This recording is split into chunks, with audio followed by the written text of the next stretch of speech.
vedo.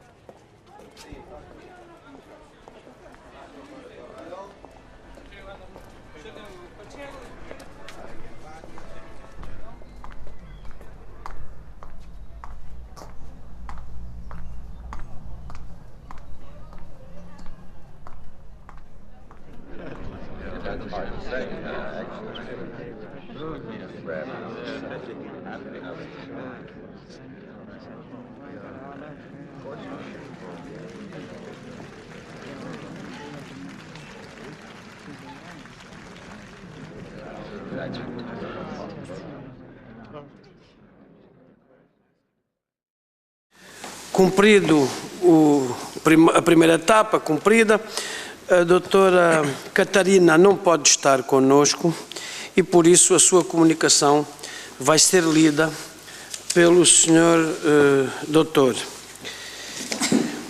Tiago Santos Rocha, que é mestrando em Direito e Ciências Jurídicas na especialidade de Direitos Fundamentais pela Faculdade de Direito da Universidade de Lisboa, também é consultor jurídico ad hoc para o Direito Público da Ernst & Young e vai falar-nos sobre, tenho que mudar de cábula, peço-vos desculpa, das Sabinas à atualidade, o progressivo desenvolvimento histórico da assistência humanitária às mulheres. Diria que há uma certa continuidade entre a anterior e esta, embora no tempo tenhamos recuado um pouco mais, a não ser que a Sabina aqui seja nome próprio, teremos então, remetendo ao rapto das Sabinas. Tenha a bondade, exato. Tenha a bondade. Boa tarde. Primeiramente, agradecer ao Centro de Investigação, Teoria e História de Direito, em nome da Catarina, minha colega que não pôde estar aqui. Agradecer o espaço e é sempre bom poder falar aqui no auditório dessa faculdade. Bom, o tema, como o professor já introduziu, é das Sabinas à atualidade, progressivo desenvolvimento histórico da assistência humanitária às mulheres. Como já foi adiantado, como o trabalho foi desenvolvido pela minha colega Catarina, caso tenha alguma dúvida ao final, podem encaminhar esse e-mail que aparece aqui, ou então pode pegar comigo os dados para encaminhar, porque de fato ela é a pessoa mais indicada para responder pelo trabalho. Bom, por questões de organização de tempo, optou-se por dividir em três grandes grupos, né, o que vai ser exposto aqui no trabalho. O primeiro é uma parte introdutória e histórica, né, o rapto das Sabinas, a história, a metáfora e a realidade das mulheres. O segundo, especificamente, sobre as medidas protetivas relativas às mulheres em guerras. E, ao final, as notas reflexivas, se ainda seriam as mulheres hoje Sabinas. Essa imagem é bastante ilustrativa sobre um momento, digamos que histórico, né? O rapto das Sabinas, descritivamente demonstrado pela figura anterior de Jean Bologna, é o nome pelo qual ficou conhecido o episódio lendário da história de Roma, em que a primeira geração de homens romanos teria obtido esposas para si através do rapto das filhas das famílias sabinas vizinhas, que fora narrada por Lívio e Plutarco. O rapto teria acontecido no início da história de Roma, logo após sua fundação por Rômulo e seus seguidores, em sua maior parte homens. À procura de esposas com quem pudessem formar famílias, os romanos negociaram, sem sucesso, com os sabinos, que haviam povoado a região anteriormente. Temendo o surgimento de uma sociedade rival, os sabinos recusaram-se a permitir que suas mulheres se casassem com os romanos. Então, eles tiveram a ideia de raptar as mulheres sabinas. Entre necessidade, uso, abuso e poucas escolhas, os sabinos recusaram-se a permitir que suas mulheres se casassem com os romanos. Em situações de guerra, é de extrema dificuldade. Ainda houve e há violências cometidas contra as mulheres. Através desta metáfora, intentamos desenvolver um trabalho que demonstre qual foi a atuação das mulheres nas guerras e como se deu o desenvolvimento progressivo das medidas internacionais protetivas. A violência cometida contra a mulher como estratégia de conflitos armados tem sido empregada há anos. Um dos tantos exemplos desse paradigma de guerra está, por exemplo, na Grécia Antiga, com o sequestro de Helena de Troia, e na história de Roma, com o estupro das Sabinas. Também há a ocorrência de todo tipo de violência contra as mulheres nas duas grandes guerras, na Guerra do Vietnã, entre outras.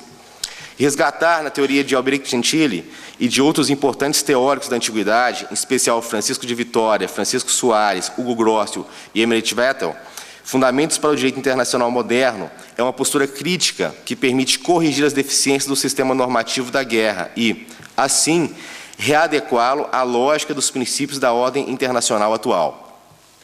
Com algumas ressalvas, é exatamente nesse sentido que se sustenta a aplicabilidade da teoria de Gentili ao direito da guerra, pelo fato de que muitas de suas ideias se tornaram incompatíveis com o recente momento histórico, sendo que Gentili havia estabelecido o princípio para a proteção da mulher ao declarar em 1612 que violar a honra da mulher será sempre considerado injusta. Já em 1863, foi promulgado nos Estados Unidos o chamado Código Liber, que tinha como objetivo estabelecer ditames para o comportamento dos soldados durante a Guerra Civil Americana, embasados nas leis e costumes de guerra existentes naquele período. No moderno direito de guerra, o Código Liber foi o primeiro instrumento a proibir expressamente o estupro, uma das violências contra as mulheres, dispondo no artigo 37 a proteção à população, especialmente às mulheres, e à sacralidade das relações domésticas, estabelecendo no artigo 44 que o estupro é vedado sob pena de morte ou outra punição severa que possa ser adequada para a gravidade do delito. Essa área do direito evoluiu bastante a partir de meados do século XIX, principalmente depois do trabalho pioneiro de Henri Dunant, que escreveu um livro contando os horrores da Batalha Solferino, o que se deu à Convenção de Genebra para a melhoria da sorte dos feridos e enfermos dos exércitos em campanha, em 1864.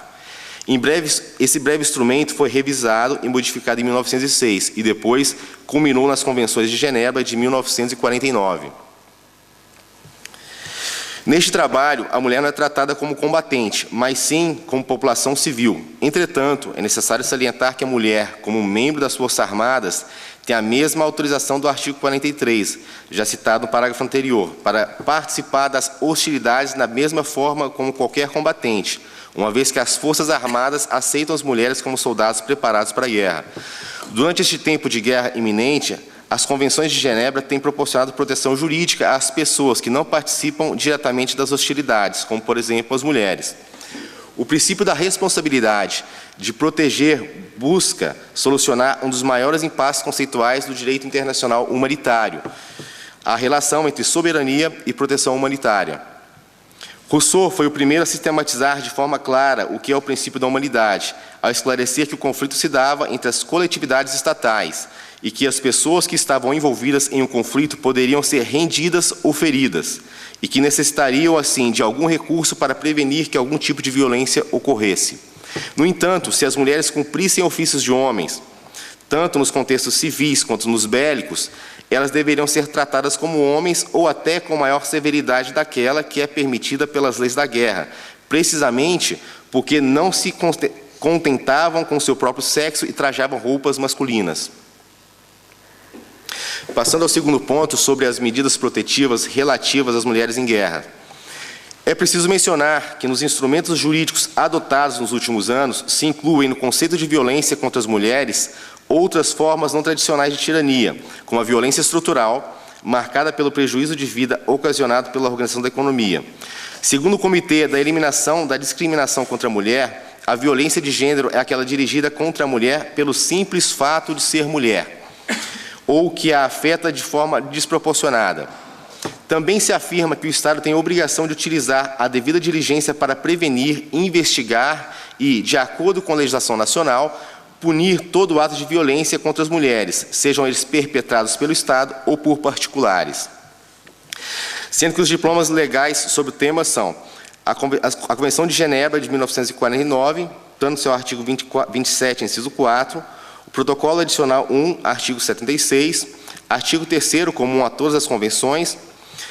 O Tribunal Penal Internacional, por sua vez, dispõe em seu artigo 8.2b, 11 e 12, e 8.2c2 e 8.2e6, entre outros dispositivos.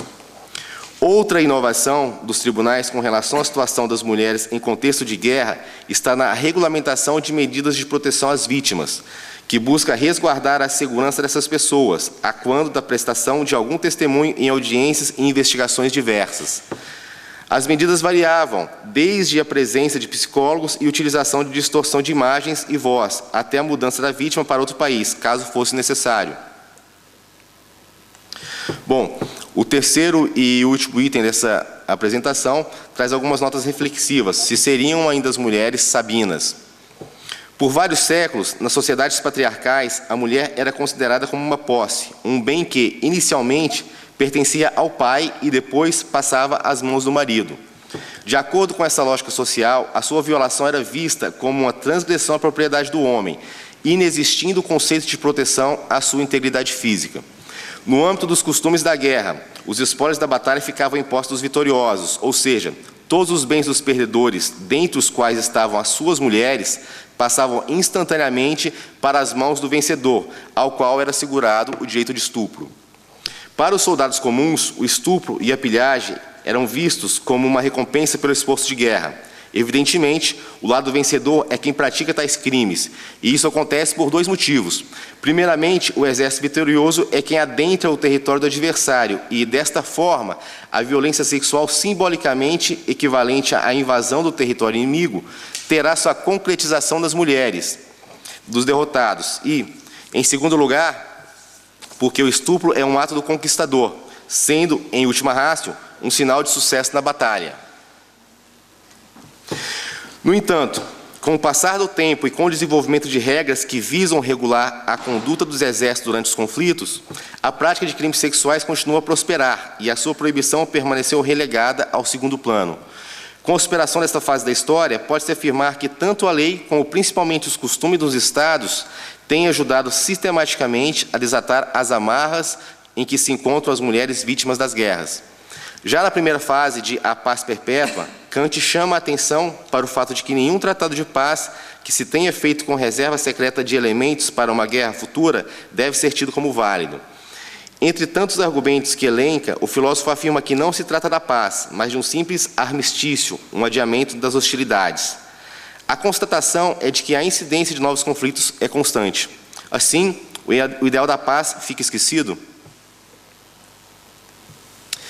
A violência de gênero não pode continuar, uma vez que os conflitos armados produzem modificações nas construções da sociedade, e não por vontade própria, mas por necessidade, levando-as a assumir tarefas diferentes das que até o momento desempenhavam, fazendo com que elas se convertam em chefes de família, sejam as principais provedoras de rendas, vendo-se, por vezes, obrigadas a trabalhar em setores informais. Elas compõem a maioria da população deslocada, são expostas à violência de gênero, a problemas de saúde e à perda de bens. Como consequência do desalojamento, as mulheres são duramente marcadas pela ruptura dos laços sociais e culturais com suas comunidades e pela perda de seus direitos civis, políticos, dentre outros. Durante esta reflexão, buscou-se demonstrar a importância das mulheres e o que acontecia quando elas sofriam violências, que poderiam matá-las, aleijá-las e também trazer o trauma psicológico, cuja mazela é inesquecível e traz sofrimento para toda a família da vítima. Para tanto, evoca-se agora a segunda e última questão: como as proteger e dar assistência, tendo em vista que muitas das vezes são objetos das hostilidades. Mesmo diante das adversidades que as mulheres passaram ao longo da história, podemos ver claramente que atualmente, ao menos, há a tentativa internacional e conscientização para que não haja violência, já é um começo. O ideal da paz, às vezes, apaga-se, mas nunca será esquecido. Para finalizar com essa referência a Dorothy Parker, que diz: não posso ser justa em relação aos livros que tratam da mulher como mulher. Minha ideia é que todos homens e mulheres, o que quer que sejamos, devemos ser considerados seres humanos. Muito obrigado.